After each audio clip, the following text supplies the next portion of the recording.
hiyo yenye inakuanga tu ya usiku hiyo. After wamemaliza kesha ya kanisa. Kuna hiyo yenye inafuatanga hiyo. Unapata hata Mkristiano wameshaweka hiyo mdanzo. Wewe pia uko katikati uko tu katikati na unasema ati wewe ni Christian ati unatenda matendo mema katika utukufu wa Bwana ama katika kingdom of God. Hiyo ni matendo mema kweli? Hapana.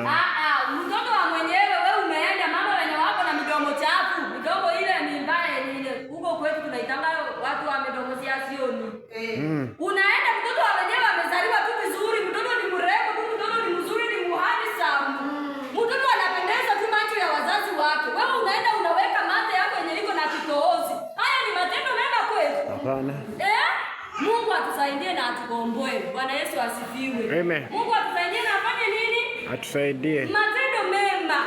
Hata kumuwazia jirani yako mabaya. Hayo ni matendo machafu, hayo si matendo mema. Sawa sawa? Yes. Matendo mema ni kama gani? Uliza jirani yako matendo mema ni kama gani, unajua gani? Akwambie moja uniambie. Muulize, tunataka kila mtu aniambie yake ni jirani amesema. Matendo mema ni kama gani? Ati kuna mwenye amesema kukosa kubabulia Bwana ugali. Wewe!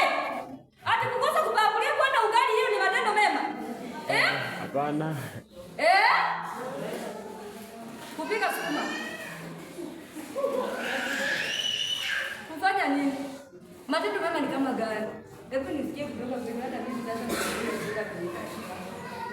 Matendo mema ni kama gani? Teacher anasema kufunza Sunday school. At least yeye amejua. Helping the needy. Very good. Unaona mko watu wazuri lakini hamtafanyi kuongea. Ni kwa nini mnanyamaza na mnajua tu matendo mema? Hivi wenyewe mnajua tu matendo mema ni gani? Mnajua tu matendo mema ni gani? Kuna mwenye anasema sijui ni. Na unaona, wacha niwaambie siku ya leo wa Kristo. Bwana Yesu asifiwe.